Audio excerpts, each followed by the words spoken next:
I will be honest with you. I think engineers and software tech people, we get paid a lot, especially developers and programmers. And so I have no complaints. I don't, I'm also not someone who needs, a yacht or things like that. I'm just like, I spend my money on my dog and my plants. So I'm pretty happy, pretty stoked.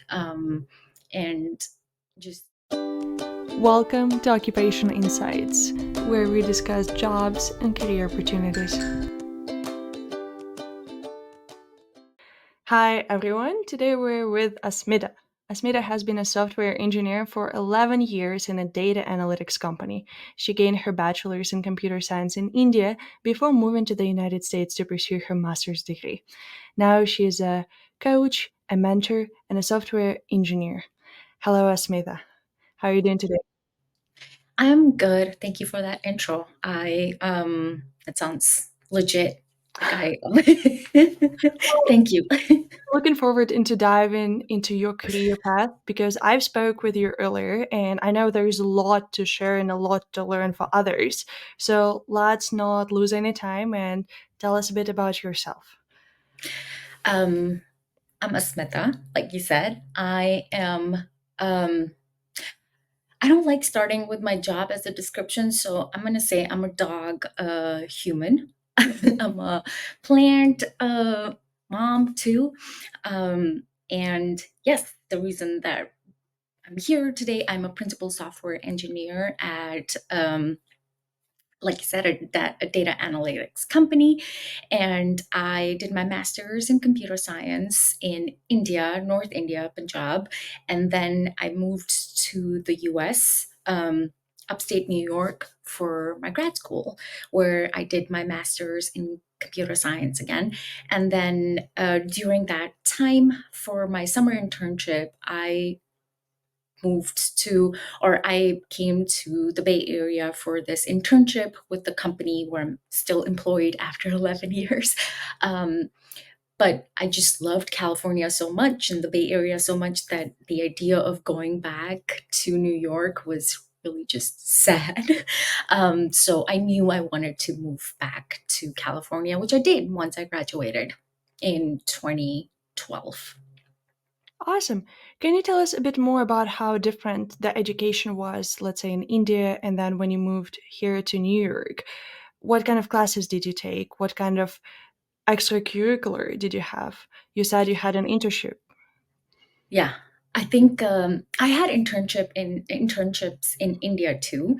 But I think one thing that is really cool about the education system here is the option to take whatever courses you want to take. So in India, I was given for the 4 years. It was clear that these are the classes that everyone that is pursuing this degree takes. Now, it could be different at schools today, or I'm not keeping up to date in terms of how they manage the curriculum. But in 2011, when I graduated, so I started in 2008, I think, every semester, so a year is divided into 2 semesters. Every semester you would have like 4 to 5 classes that you had to take, and everyone was taking that class. Next year you still had a defined set of those classes. There wasn't an option to pick and choose whatever you wanted to do, whatever things you wanted to, or like courses you wanted to explore. I think when I moved here for grad school, there are certain restrictions, which is helpful in terms of you have to take this algorithm class. It is core, or these four classes. You have to figure out how you take three of those, right, for your core, which could be algorithm, data structures, things like that, networking. Those are system designs. Those are your core classes, and you can pick 3 or 4 of those classes. Um, but other than that, it was like, just do whatever you want to do. Whatever you want your degree to look like, go for it. I took NLP, natural language processing. I even tried out a course, which was also new to me, trying out courses. That is not a thing that I could do in India. So I also tried out, I think, biochemistry or something like that with computer science. That was cool. I didn't end up taking the course, but it was it was just crazy to me that these were all the options available to me, and I could decide what my degree in computer science and engineering looked like. I think that part is really, really cool. And I think for me, another difference was the practical side of things. There's a lot of theory, and there's, or at least in my education in India, there was a lot of theoretical knowledge, but we weren't building systems. We weren't coding or designing um, like entire platforms, or we weren't solving algorithms and things like that. For natural language processing class, I was given this database of movies, and that was my project. Like, I had to parse through that. Again, part of the course, part of the project was parse through that based on the movie reviews and figure out whether the movie would be successful or not, you know? Like, I had been given something to train the system. Again, this was years ago, and my brain really forgets things, so I could be missing key details. But I remember that was a lot of fun. Like, that was real life things that I was working with. And I remember my friends who were taking this operating system course, they were actually designing an operating system by the end of their semester, by the end of their course or their degree, they were going to have that on them. So I thought that was pretty cool. Those are the two key details that stand out to me. There could be more, but I really just, those two have always just been big for me. You sound very passionate about your time at university and your education, but have you always wanted to be a computer science specialist? Did you always want to work in IT growing up? No, no, this is a strong word, I know, but I detested computers. I hated them. I think it wasn't because uh, there was there was this entity in the house. I like my father got a computer when I was in fifth grade. It was this entity that was placed there in, and I was supposed to use it, but I wasn't told how to use it. And if I used it in a certain way, it was like, you're crossing boundaries. You're not supposed to go to this place. You're not supposed to check that. You're not. I didn't have any of those chat experiences or the Tumblr experience, any of those things. I didn't have any of that because I wasn't allowed to. And so for me, it became a thing that I just hated it because it was just causing more trouble. Like, I was just not doing something right. And again, it's not something that computers did to me. It's how my parents, treated that entity. It was the way they didn't know better. That's how I like to put it. So I hated computers. I didn't want anything to do with computers. For those who are listening to this and not really seeing, I am from India. I grew up there, raised there, and so I had very in some ways stereotypical Indian parents who wanted their kids to be doctors, engineers slash lawyers. Mine were big on engineering. And so when I was told that's what you were going to do with your life, I was like, okay, can I do chemical engineering? Can I do nano? Can I do like architecture? Can I do anything but computer science? Um, yeah, I didn't want to. But once I entered this world, and I think we talked about this briefly, but I am an older daughter and an immigrant on top of that. Once I entered this world, it was like, I gotta make it work. I gotta figure out how to do it. I might sound passionate about grad school, but it was the hardest. I don't know how I did it, but it was extremely challenging for me because there were people there with legitimate experience and who loved computers and who had worked in industries and knew what they wanted, or how to work the system. I had graduated from undergrad um, in June 2011, and then August 2011 I went for my grad program not knowing like what I wanted to do in computers. didn't I didn't have any mentors or anything of that sort who could tell me, hey, these are the things you can do. Computer science can be fun. Have you looked into front end engineering? Like, given your creative background or your creativity side of things, you might enjoy that part. None of it. But I knew that failure was not an option. And that was explicitly told to me. So I just had to make it work. Um, and no regrets. That's a very inspirational story, in my opinion.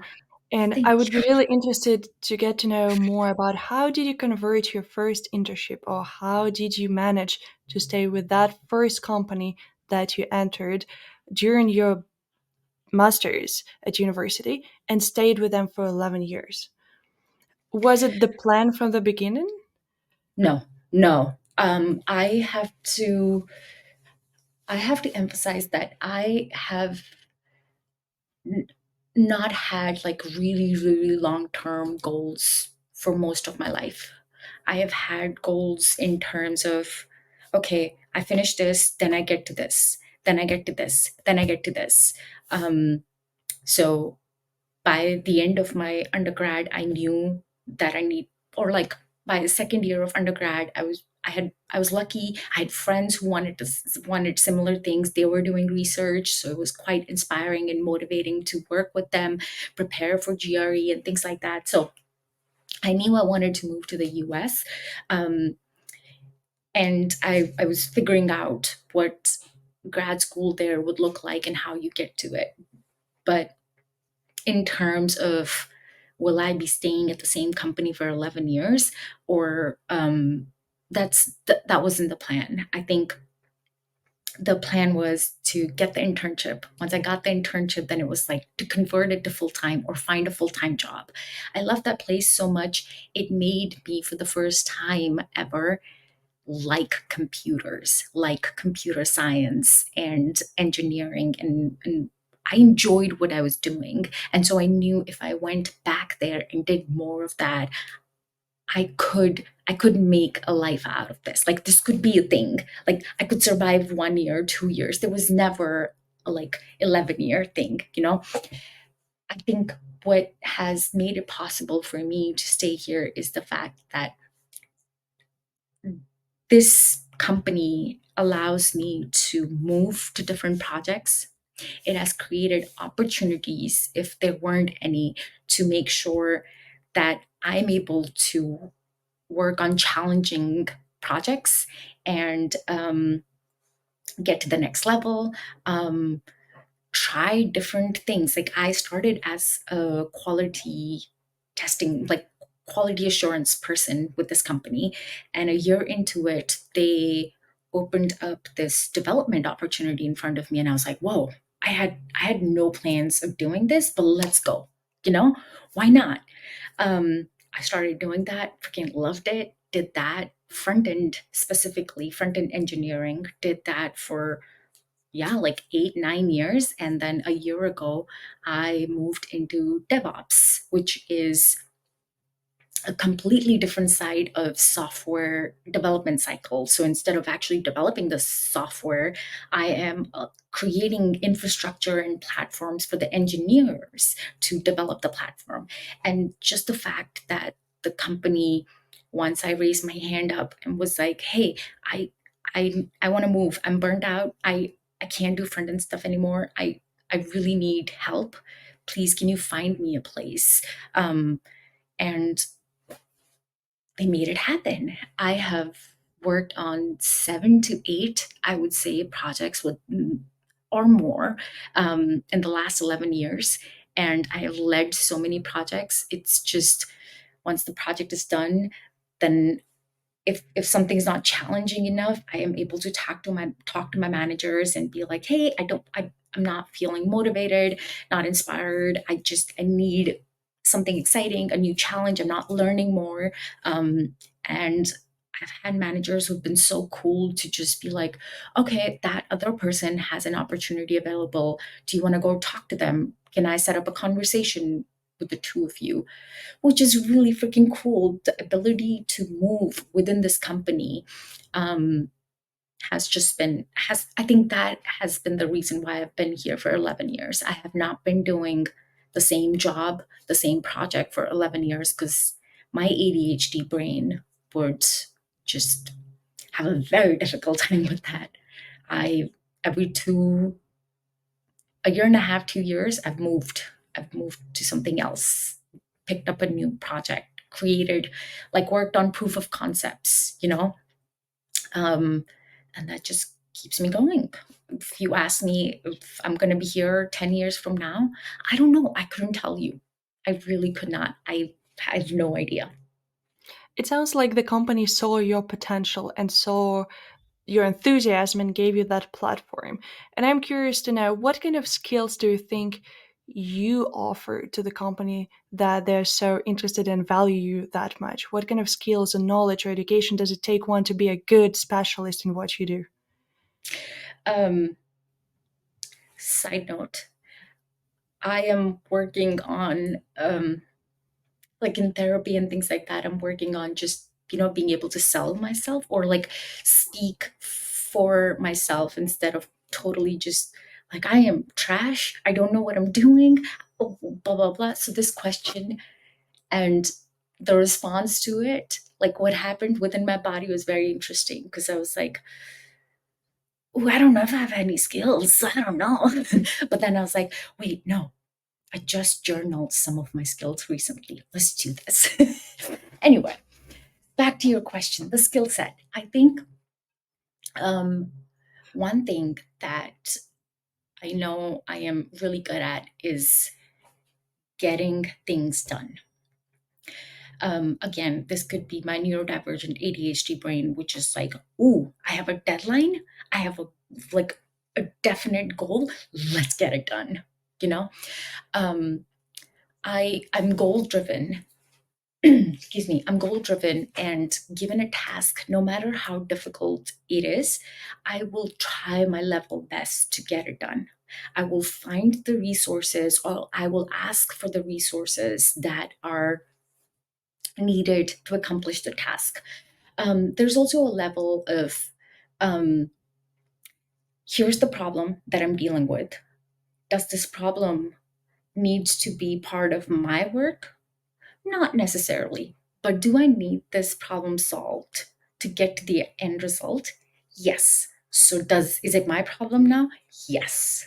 So there's a level of just like ownership or like teamwork that to get to the end result, whatever's needed, whatever sort of collaboration is needed, I will make that happen. I'm also, and this happened towards like last 4 or 5 years of my career where I have been very open to feedback. As long as it is specific, actionable, and kind. My manager taught me this. Like, ask model of feedback. If you give me something like you just need to do better, I'm like, what do you mean by that? And I think a lot of people in tech really suffer from that, where and a lot of people in general, I think even within relationships, sometimes our feedback is so vague. Like, do better. I don't know in what area, like coding wise or soft skills, how I'm communicating with people, how I am showing up to work. I don't know. Do better in what area, right? And so given specific and kind feedback and actionable feedback, I am very good at working on it. I have it took me a while to develop the skill, but instead of getting defensive, I'm all just like, okay, yeah, that's true. I got emotional in that meeting. I was very attached and passionate about the project. My apologies. How can I do better? Or thank you for sharing this feedback with me. I will keep that in mind. Um, on another note, these are the things that I get those from you. Another thing is I've also gotten good at managing my manager, um, like setting expectations, not just managing my manager, but like managing, like setting proper expectations when I start working on a project. What type of communication are you looking for? When do you expect something to be delivered? Right? These are things that took a while, and these are things that lead to a situation where there are two parties that are working towards something, but if you're not communicating and not figuring out what the other person is expecting, I think it just leads to chaos. And I've learned that skill. Excuse me. And it could be sort of like it can go back to any relationship too, like setting expectations. But just some things that I have learned over time. Yeah. I'm I think I'm a pretty hardworking individual. Again, like immigrant and the oldest daughter in me. You like, I mean, I joke about it where I'm like, I didn't want anything to do with computer science. Here I am, 11 years into computer science engineering. If you give me something, I will get it done. That's I good to will know. make it happen. Yeah. It's very inspirational, like I said. And I keep saying the word inspirational because you Thank do you. set a good example to all the women out there, all the immigrants like we are out there. And I'm sure this will be helpful for other people to see that there are opportunities. You just need to be, like you said, be motivated, be hard work, and be specific about what you do and be intentional. I think that's the word Mhm, that you sort of bring up is why you are doing this and how you are doing this, and just narrow things down, and the world is yours.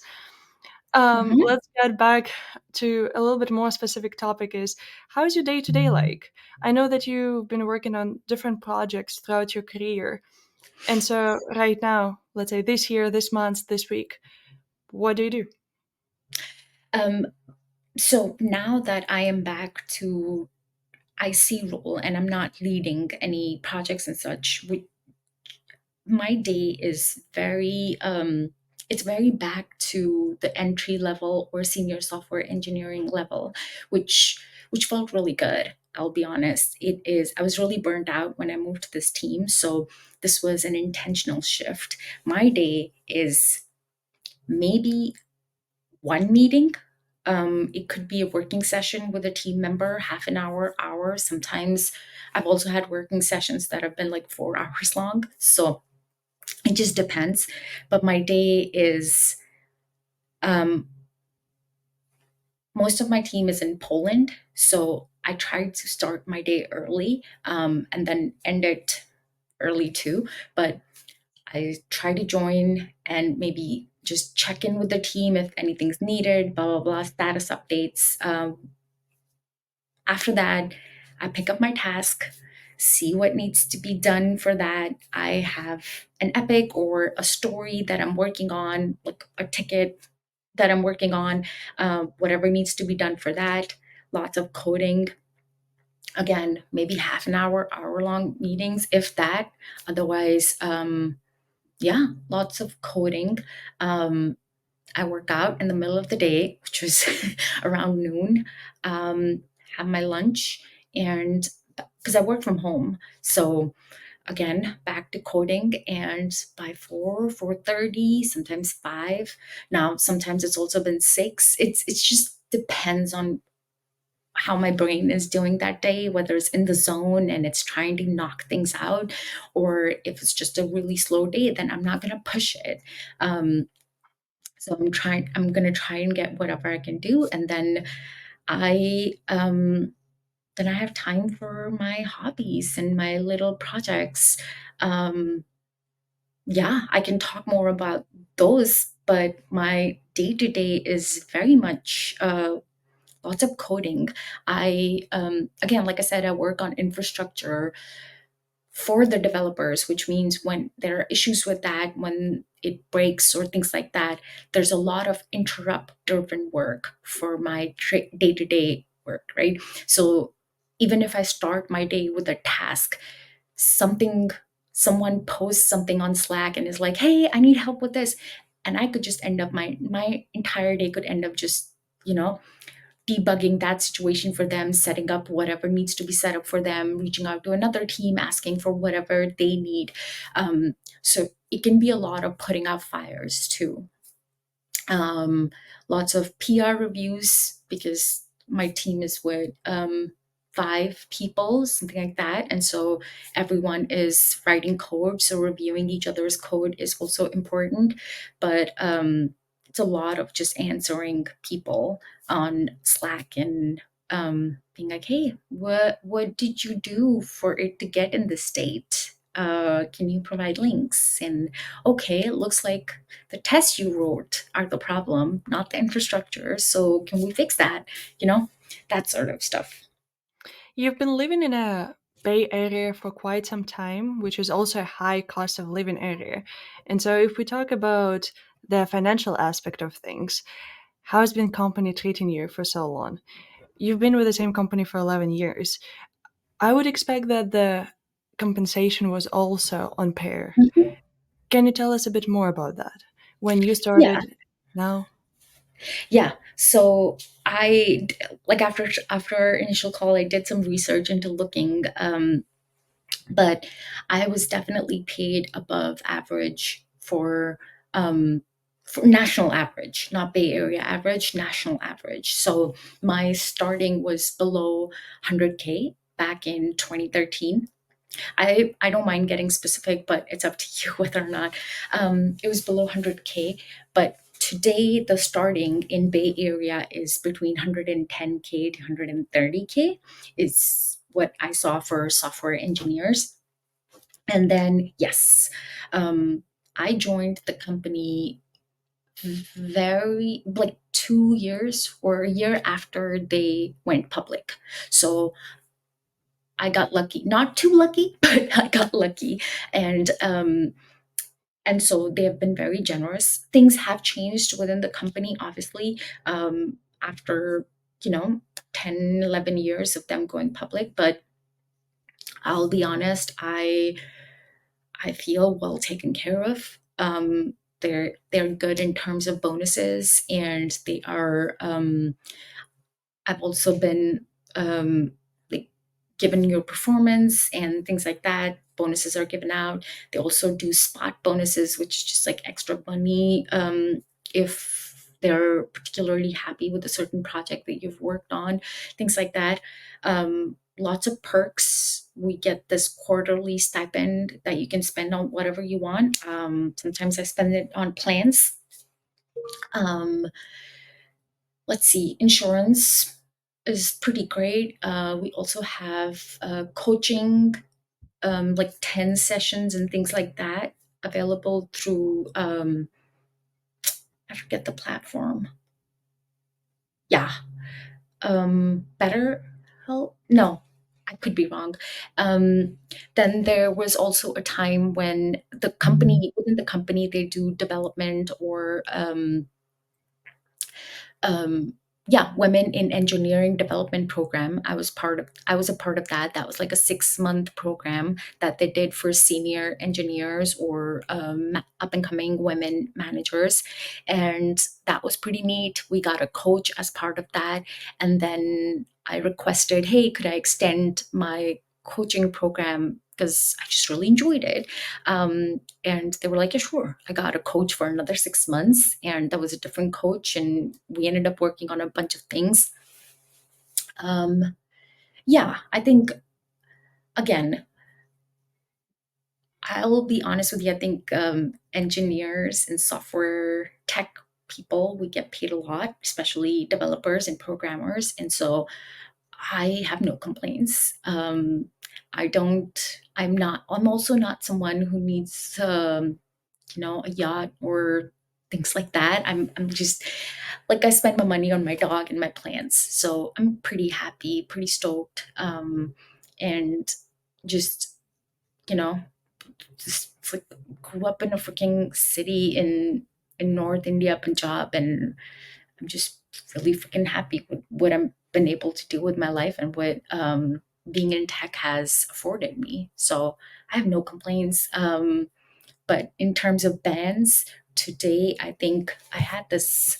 open, so I couldn't forget.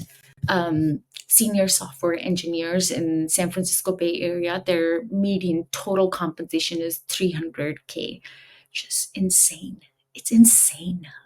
300K. And the starting salary today in the Bay Area is like, I think I mentioned that, 110, 230. And then in California, yeah, 110 to 170K. Yeah, starting salary. And it's all in USD. So obviously, when you Yeah, convert it to, let's say, other currencies or Canadian dollar, it's even more than that. But I yeah. cannot not to answer about the tech layoffs and about the market. How is it doing nowadays?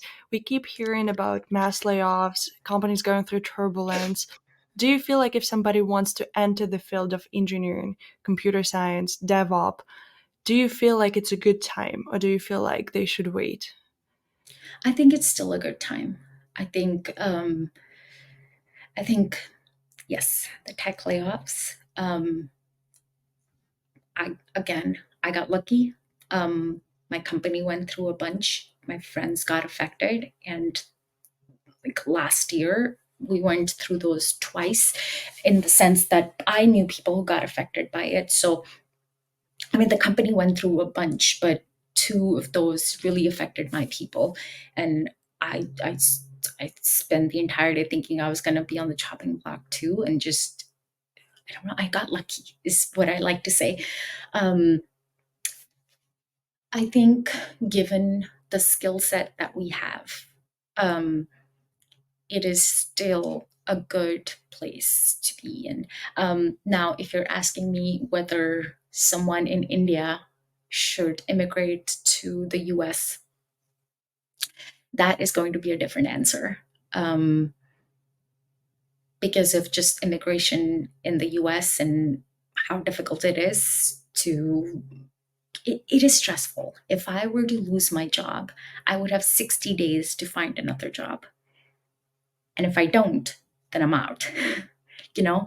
And for someone that has spent 12 years in this country, that is freaking scary, you know?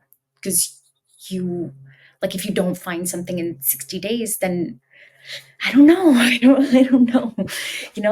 That is scary. So while there are things to consider, and yeah, I'm having difficulty answering this question, I'm realizing. Um, that said, I think given the pay, given the,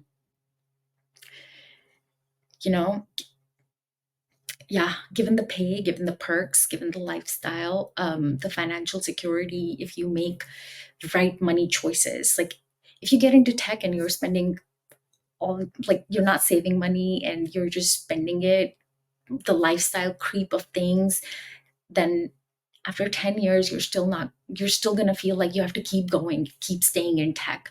But I think tech is a place that can afford you a lot of financial stability, if that's what you're looking for. And I work from home, you know, that's pretty neat.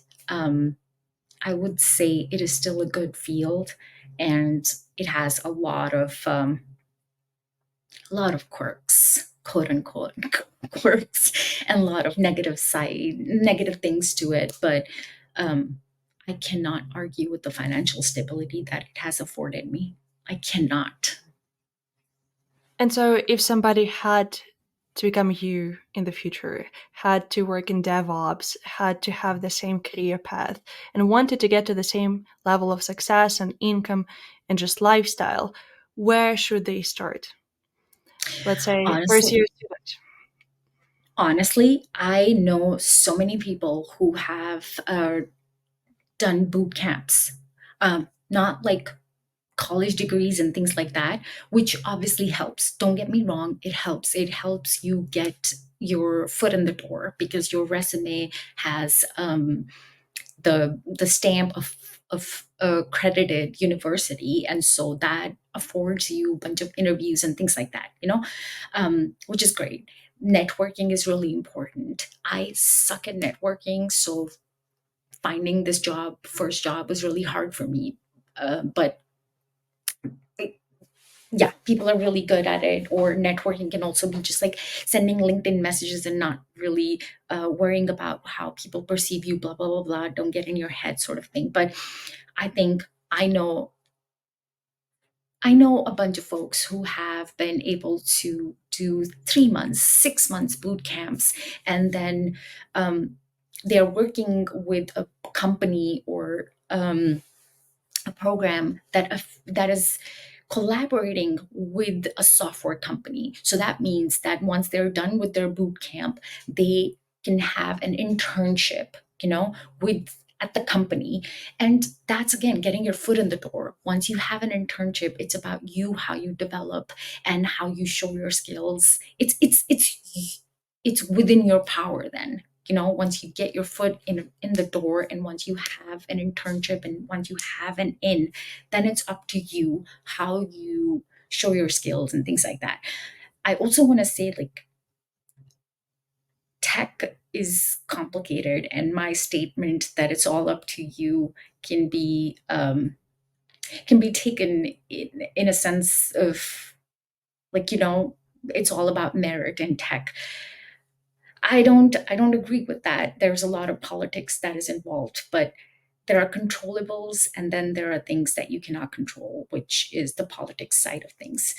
When I say it is up to you, like, you can give your 100 fucking percent and hope that they see that. And that's what I'm talking about. That is up to you. And if that doesn't work out, then man, I'm really, really fucking sorry.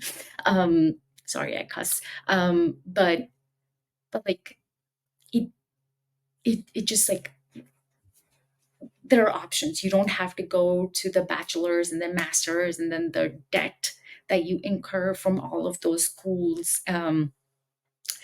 But there are options that you can, like, yeah, I can, if needed, I can also send some links of boot camps that I know people have gone to, or boot camps that I've heard of that can be helpful. Absolutely. Well, Asmita, it was a pleasure to talk to you today, and thank you for this occupation insights and very detailed answers, which we really appreciate. And we're looking forward to keep up with your career updates and news from you, good news, positive news from you. And thank you for this occupation insight and for the time with us. Thank you, Val. You asked amazing questions. I am happy to. Yeah, this was absolutely lovely. Your questions really just make me go, huh? What? Okay, cool. So this is lovely. Thank you. We are always looking for guests of various backgrounds for our next episode. If you would like to be a guest, please email us at occupationinsightstv, one word, at gmail.com.